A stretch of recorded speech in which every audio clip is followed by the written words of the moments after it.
Ha pasado algo extraordinario con este Audi RS5, con esta nueva generación.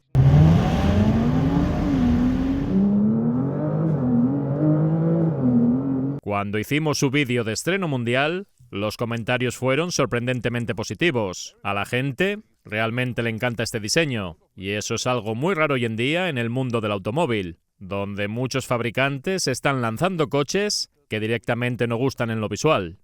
¿Verdad, Ferrari? Pero aquí, según parece, Audi ha dado en el clavo con este diseño. Pero con un RS5 no solo vale tener una cara bonita, y hoy vamos a conocerlo en profundidad. Vamos a hablar del interior, de la tecnología, launch control, conducción en circuito, carreteras de montaña alpinas y también cómo se comporta en conducción normal por ciudad. Sin olvidarnos, claro, de la nueva mecánica que han elegido. ¿Sirve para el circuito? ¿Para qué uso está pensada? ¿Cómo suena? Todo lo que necesitas saber aquí, con zonas de autosensación, en 4K, a pantalla completa y sin perder detalle. Vamos allá con el nuevo RS5 y su gigantesca parrilla single frame, acabada en negro brillante y con enormes entradas de aire. Los aros sí que tienen algo de volumen y parece que han abandonado la idea de los completamente planos. Lo que no tengo claro es si me gusta esta colocación. O los pondría en la parrilla o por encima. No sé qué te parece a ti esta posición intermedia. Este color se llama rojo progressive, un rojo muy llamativo, y además es importante destacar el regreso del auténtico emblema RS clásico en la parrilla, algo que muchos fans de Audi llevaban tiempo reclamando y que por fin vuelve. También tenemos faros LED matriciales oscurecidos, mientras que en la parte inferior puede llevar este diseño o bien otro diferente dentro del paquete especial Audi Sport. Hay varias estéticas posibles. Su longitud es ahora de 4 metros y 90 centímetros o 193 pulgadas, y es un buen cacho más ancho que una 5 de serie. Como ves, puedes comprarlo como Avant, como familiar, como RS5 Avant, o con la carrocería que ellos quieren llamar sedán. Tenemos justo ahí uno en verde. Con el nuevo sistema de nomenclatura de Audi es todo confuso. Este era antes un A4 y luego había el A5 Sportback. Ahora los han fusionado, por así decirlo, y existe un RS5 Avant y también un RS5 Sedan, que en realidad es un Sportback. ¿Tiene algún sentido? Honestamente no, pero así es como Audi ha decidido nombrarlos ahora. También incorpora elementos y detalles adicionales en la carrocería, con unos pasos de rueda muy marcados y una presencia muy musculosa. Las llantas pueden ser de 20 o 21 pulgadas. Estas en concreto son las de 21 pulgadas. Los frenos performance vienen de serie, aunque opcionalmente se pueden montar frenos cerámicos. El coche transmite una postura muy agresiva, aunque sin resultar exageradamente llamativo. En la parte trasera destaca la nueva firma lumínica que recorre todo el ancho del vehículo. Además, las ópticas traseras incorporan un estilo de iluminación tipo bandera de carreras. Por debajo hay mucho uso del negro brillante, junto en este caso a los escapes deportivos opcionales. Son un poco decepcionantes porque el tubo está dentro y lo de fuera es solo una cola de escape de adorno bastante exagerada. Hoy también responderemos a la pregunta de si merece la pena el RS5 frente a un S5. Para ello tenemos que hablar de tecnología, empezando por una de las partes más interesantes de este coche. Aquí encontramos vectorización de par en el eje trasero. Existe un motor eléctrico adicional encargado de enviar más potencia a la rueda exterior cuando entramos en una curva, mientras reduce potencia en la rueda interior. Gracias a eso, el coche literalmente se mete dentro de la curva en el modo especial RS Torque Rear. Incluso permite jugar un poco más con el coche y hacer ciertas derrapadas controladas, algo realmente interesante. De este lado está la boca normal de la gasolina, y puede que te preguntes ¿por qué te enseño esto? Si vamos al otro lado, hay otro puerto que se abre con una toma de carga para corriente alterna que admite hasta 11 kilovatios de potencia. ¿Qué significa eso exactamente? Pues echemos un vistazo bajo el capó. Ahí vamos. Ahora es un híbrido enchufable basado en un V6 de 2.900 centímetros cúbicos. La potencia combinada es de 640 caballos y 3,6 segundos el crono de 0 a 100 km por hora. Hoy vamos a probar eso e incluso más. Por suerte mantiene la clásica distribución de par de Audi, con un 40% delante y un 60% detrás, aunque puede enviar hasta un 85% al eje trasero. De alguna manera, combina ambos mundos. Incorpora una batería de 22 kWh netos, permitiendo circular en modo totalmente eléctrico hasta unos 80 kilómetros o 50 millas. Y sinceramente es bueno y es malo, como quedará en evidencia en la parte de conducción. La ventaja es que todavía pueden hacer un coche superdeportivo, cumpliendo las normativas de emisiones, que van a ser cada vez más estrictas. Con este puedes conducir sin emisiones por tu ciudad. Y especialmente los clientes alemanes del RS5, aunque incluso más en otros países donde los híbridos enchufables tienen ventajas fiscales, este RS5 puede ser muy interesante, porque si utilizas este coche como vehículo de empresa, siendo autónomo o como coche que te da una compañía, pagas aproximadamente la mitad de impuestos mensuales, precisamente por tratarse ahora de un híbrido enchufable. Y además obtienes más potencia y una aceleración todavía más rápida.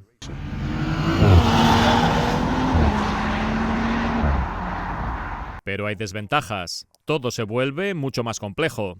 Esta tecnología de 400 voltios hace posible la vectorización de par trasera, pero también trae consigo el gran inconveniente de este coche, el peso. Esta unidad Avant se queda un poco por debajo de las 2,4 toneladas. Y la gran pregunta es cómo se nota realmente ese peso. ¿Se percibe en conducción normal? ¿Solo se nota en el circuito? ¿También en carreteras secundarias rápidas y divertidas? Eso es exactamente lo que vamos a comprobar hoy. Claro que te gustaría tener un RS5, pero si estás buscando un Audi al mejor precio, nuestros socios de CarWow pueden ayudarte con eso. Entra con nuestros links, configura tu Audi ideal y recibe ofertas muy competitivas de concesionarios oficiales. Tu próximo Audi comprado al mejor precio.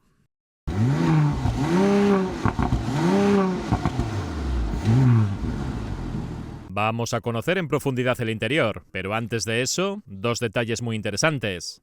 El primero es la suspensión adaptativa, que utiliza un diseño de doble válvula. Eso significa que hay una diferencia todavía mayor entre el modo confortable y el modo deportivo, algo realmente positivo.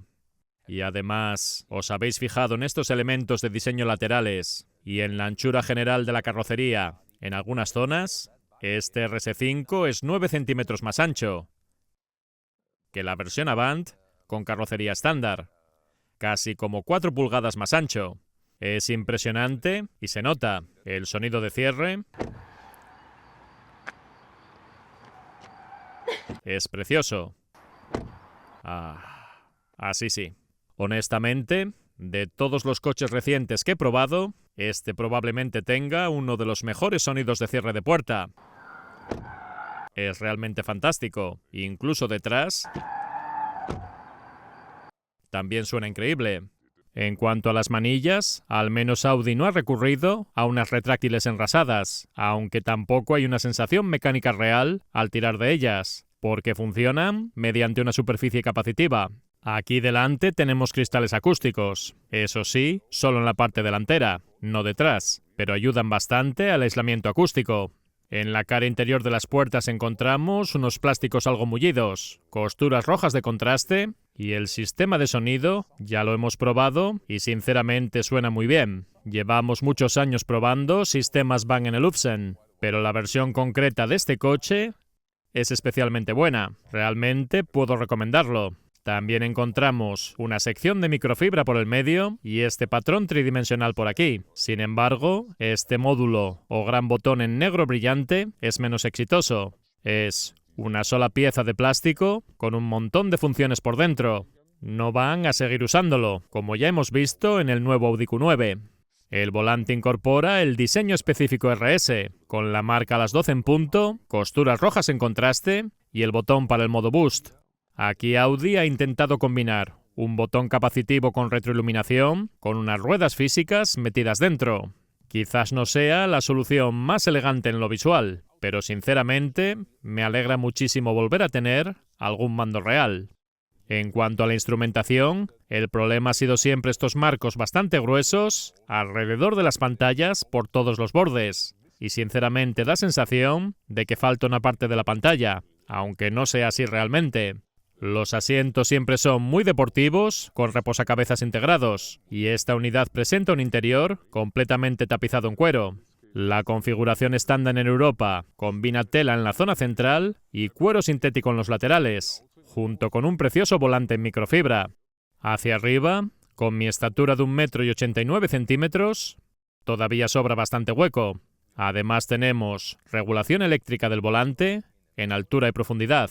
En términos estrictos de confort, estos asientos están bien. Incluso siendo una persona alta, encuentras fácilmente una buena posición de conducción. Y además, puedes extender un poco la banqueta para apoyar mejor las piernas. Equipa de serie la pantalla delante del acompañante, donde por ejemplo se puede seguir la navegación o utilizar las diferentes aplicaciones que incorpora. Lo curioso es que, mires donde mires, todo el diseño gráfico sigue esta estética de ordenador de los años 80 y 90. Sinceramente, no sé cómo aprobaron esto. Esto no es específico del RS5, sino de todos los nuevos Audi con este sistema. Si quieres otro tema visual distinto, tienes que entrar en la tienda y comprarlo por entre 10 y 40 euros. ¿Y por qué sigo repitiendo esto constantemente?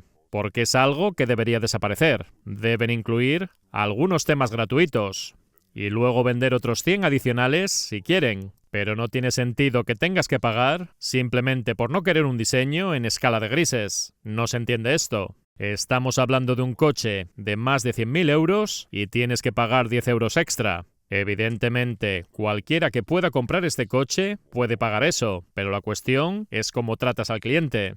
El tema del bisel negro ha sido muy criticado y sé que lo van a corregir. Y tampoco es muy ergonómica esta especie de repisa cuando quieres cambiar la temperatura. Se supone que es para apoyar la mano o algo así, pero no es cómodo.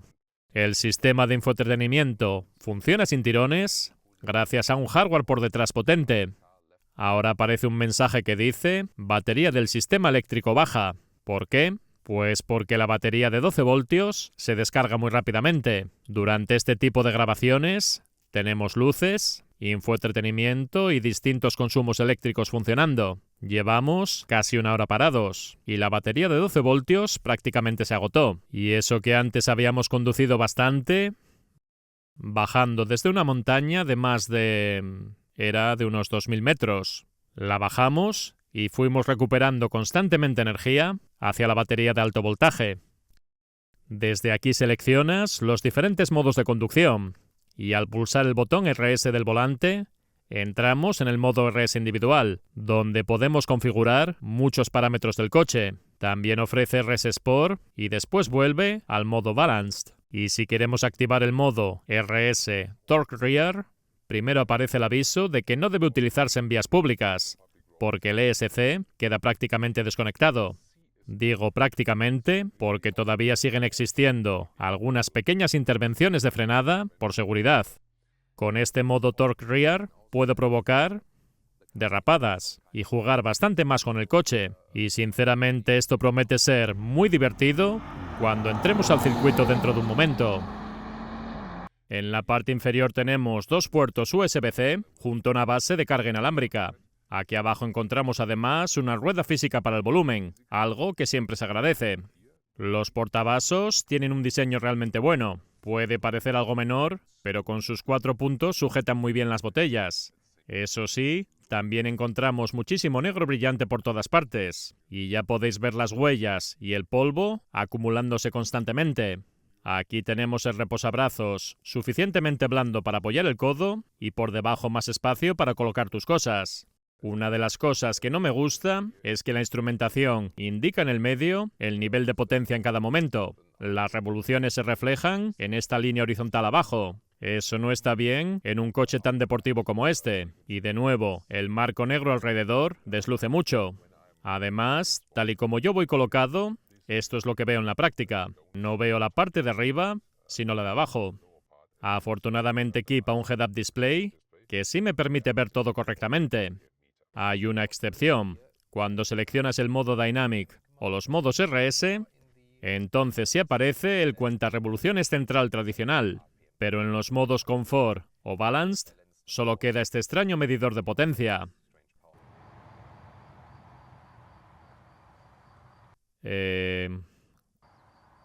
¿Cuánto medía? ¿Eran 4,90 m o 193 pulgadas?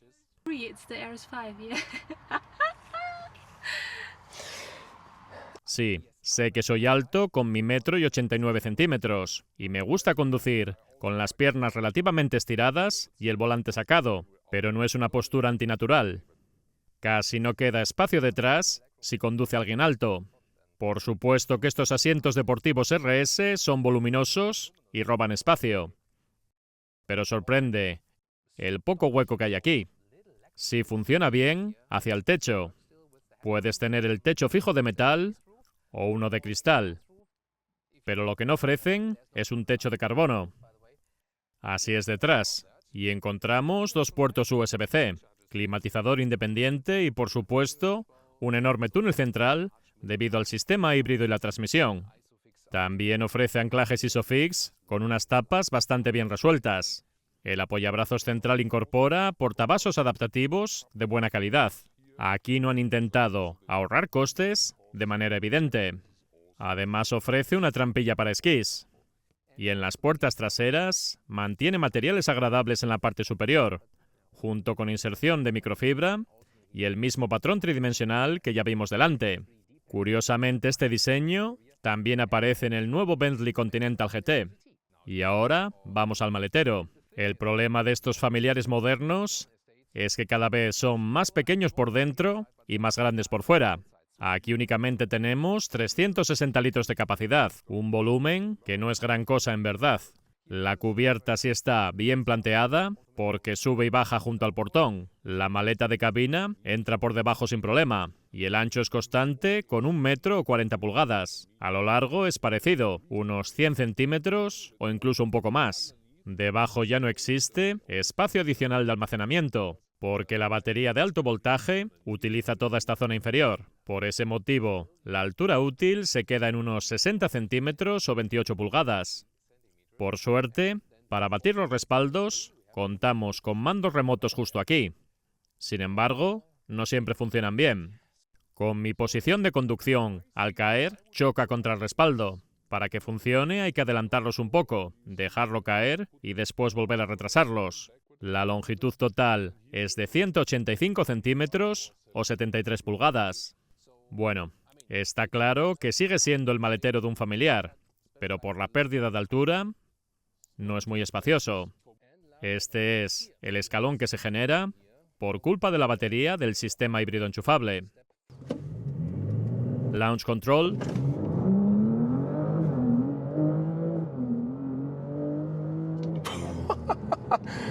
Eso ha sido de 0 a 130 aquí en el circuito cerrado, utilizando el modo RS Sport en el nuevo RS5.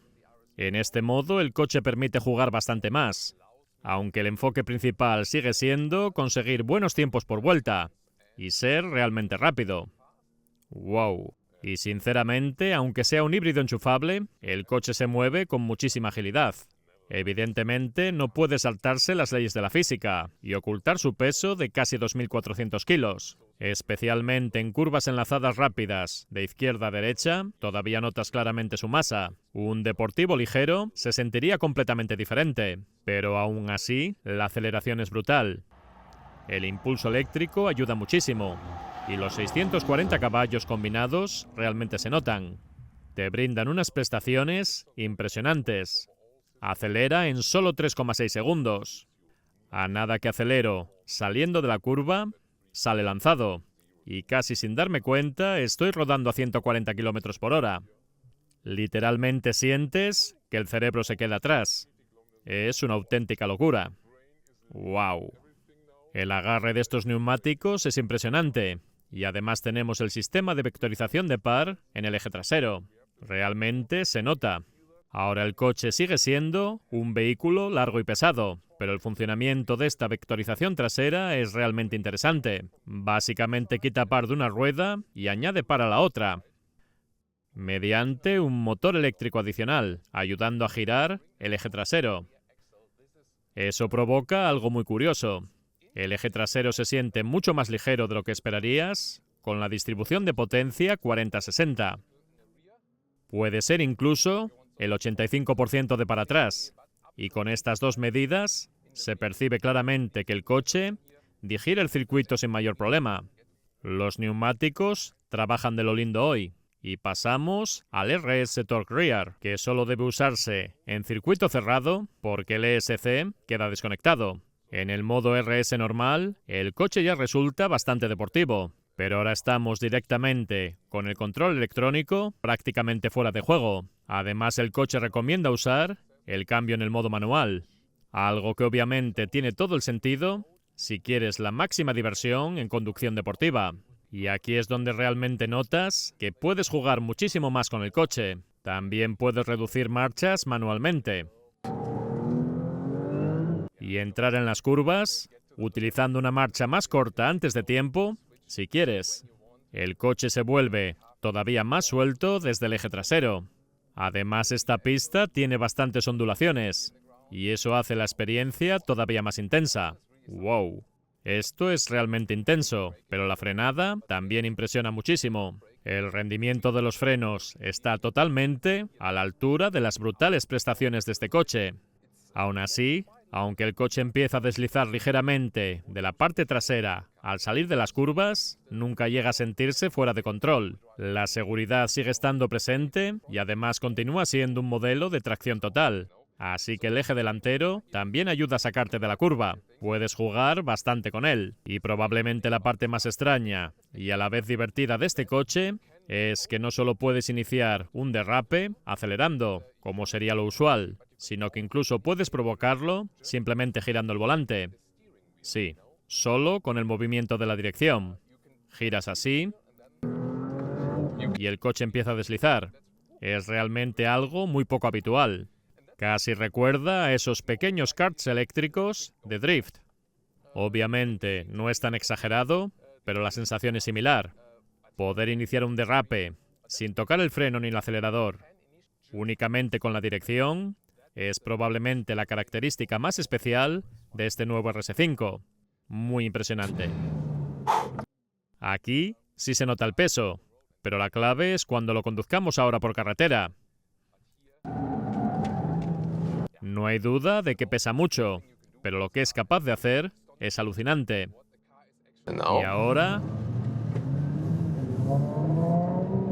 conducción por carretera. Esto que acabáis de ver ha sido simplemente una aceleración suave hasta 90 km por hora. El modo Dynamic ya es más que suficiente para la mayoría de situaciones en carretera abierta. Pero os voy a decir algo, el circuito me ha dejado agotado, completamente, casi como mareado, súper confuso en la cabeza. Hemos tenido que parar prácticamente una hora para recuperarnos después de la sesión en la pista. Eso es lo que pasa, es el precio a pagar por ser híbrido enchufable. Para los impuestos está genial, pero para el cuerpo es un peaje importante en el circuito. Y eso mismo también ocurre con muchos eléctricos puros, como el Porsche Taycan GT y modelos similares. En pista quizá no tenga demasiado sentido. Sí, un paisaje simplemente impresionante. Estamos ahora mismo en los Alpes austriacos y la belleza aquí es siempre espectacular, ya sea en invierno o en verano. Siento que el coche es bastante ruidoso. Sí, vamos a 100 km por hora y el ruido de rodadura de los neumáticos se percibe bastante. No tanto el viento, sino claramente el sonido que llega desde debajo del coche. No estoy seguro de si Audi ha querido hacerlo así a propósito por tratarse de un modelo RS. A nivel de suspensión, llevamos un sistema adaptativo de 2 válvulas y he vuelto al modo Balance, que es el más cómodo. Por cierto, los frenos son también bastante agresivos y hay que acostumbrarse un poco a modularlo suavemente. Pero en lo referente a la suspensión, incluso en conducción normal sobre carretera corriente, el coche resulta realmente cómodo. Este sistema adaptativo consigue ampliar muchísimo la diferencia entre confort y deportividad. Puedes pasar al modo confort y el coche se vuelve claramente más blando. Pero incluso en esa configuración suave, sigue manteniendo muchísimo control. Recuerda que el RS5 no tiene dirección en el eje trasero. Lo que sí tiene es reparto vectorial del par. Y en ciertos momentos, el efecto se parece muchísimo. No sé si Lia lo está notando. Un poco como... Parece una dirección trasera real, pero no la lleva. En mi opinión, después de conducir este RS5, es más un gran turismo que un coche de circuito. No pertenece realmente a una pista, sino a este tipo de carreteras secundarias bonitas. Y dentro de poco, también a un puerto de montaña alpino. Aquí la suspensión consigue un compromiso realmente bueno entre confort y deportividad. Y eso encaja además perfectamente bien con la filosofía habitual de los modelos RS de Audi, que normalmente suelen tener una puesta a punto más confortable en la suspensión que los BMW M o los Mercedes AMG equivalentes. Audi siempre intenta mantener esa idea de podrás utilizar este coche todos los días sin perder comodidad. No necesitas bajar a un S5 simplemente para tener comodidad. Sigo pensando que es un poco ruidoso. Veamos las ventanillas. ¿Lleva laminación? Sí, sí. Sí, exacto. Vale, tenemos laminación aquí. ¿Y qué ocurre detrás? No lleva. Probablemente una de las cosas más peculiares de este coche son los frenos. Ofrecen una respuesta casi de coche de carreras. La frenada termina de forma muy abrupta. Resulta curioso. Ahora vamos a entrar a esta rotonda.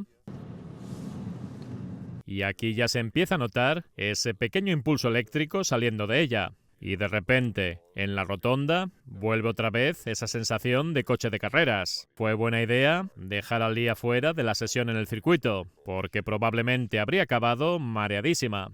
Pero aquí el escenario es diferente. Va a ser conducción deportiva, pero no extrema. Y sinceramente creo que este es el verdadero entorno natural de este coche. Ahora estamos en estas preciosas carreteras secundarias, subiendo hacia el famoso Großlogna, un puerto de montaña increíble aquí en Austria. Para eso es exactamente para lo que está hecho este coche. Tiene un equilibrio fantástico. Esa sensación GT que esperaba encontrar está totalmente presente. Incluso en el modo Balanced y también en el confort, el coche se siente realmente muy bien afinado. ¿Lia está bien? ¿O qué pasa? Casi. En este momento el coche me está mostrando el símbolo EV, porque también puede conducirse perfectamente en modo totalmente eléctrico. Incluso puede acelerar bien. Y al llegar a cierto punto del acelerador, notas una resistencia física que te indica: si quieres más potencia, tendrás que atravesar este punto y arrancar el motor de combustión. Todo esto también cambia según el modo de conducción seleccionado. En el modo Dynamic, por ejemplo, el motor térmico permanece directamente activado y también utiliza la estrategia de cambio más agresiva, S-Mode. ¡Qué demonios! ¿Qué fue eso? No sé si lo viste desde fuera, pero ocurrió parecido. No sé qué es lo que ha pasado, pero realmente funcionó bien 9 de cada 10 veces. Pero hubo una aceleración saliendo de una curva. Hizo lo mismo. Es como si el coche no supiese qué marcha elegir.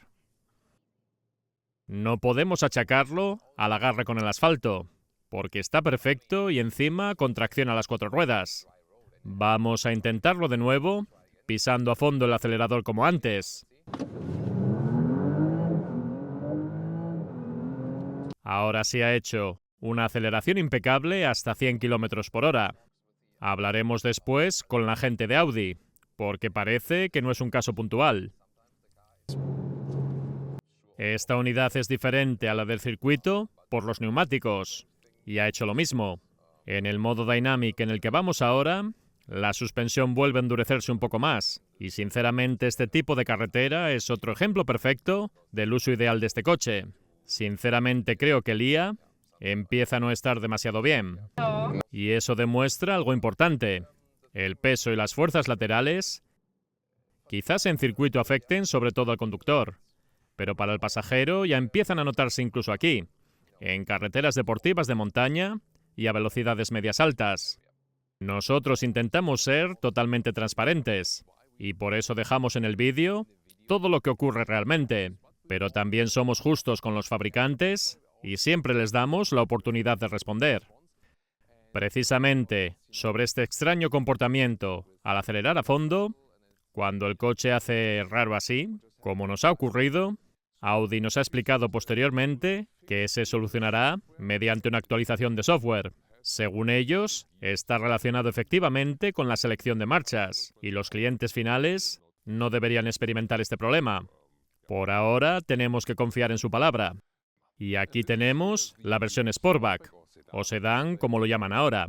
Esta unidad además lleva el paquete Audi Sport, que modifica ligeramente el diseño en la parte inferior del frontal. También incorpora el paquete específico de fibra de carbono. Personalmente el Sportback siempre me ha parecido visualmente un poco más agresivo, aunque hay mucha gente que simplemente prefiere el Avant. Quizá el único detalle menos elegante en el Sportback es que necesita añadir este pequeño alerón extra en la parte trasera, y eso le hace perder algo de limpieza visual. Aunque al final, como siempre, es una cuestión de gustos personales. Lo bueno es que sigue manteniendo el práctico portón trasero completo tipo hatchback. En Alemania esta versión arranca en unos 106.000 euros, mientras que el Avant empieza aproximadamente en 108.000.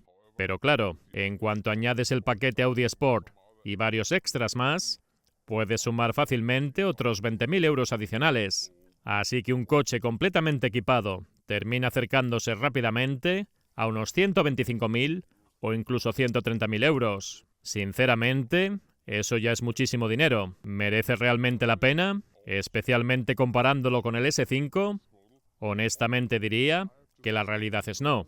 Creo que mucha gente será más feliz quedándose en el S5, ahorrando bastante dinero y teniendo igualmente prestaciones más que suficientes. Porque sí, aquí hemos tenido, por un lado, muchísima diversión sin duda, pero también tenemos un coche extremadamente pesado. Y cuando piensas en un deportivo RS, probablemente imaginas algo más ligero.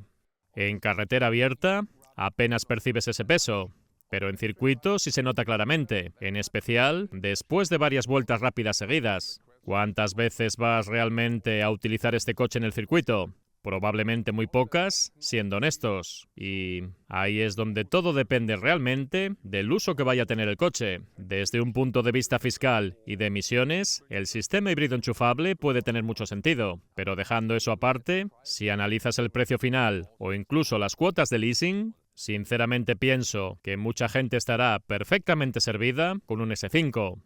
¿Qué opináis vosotros? Contádnoslo en los comentarios y no olvidéis echar un vistazo también a alguno de sus competidores.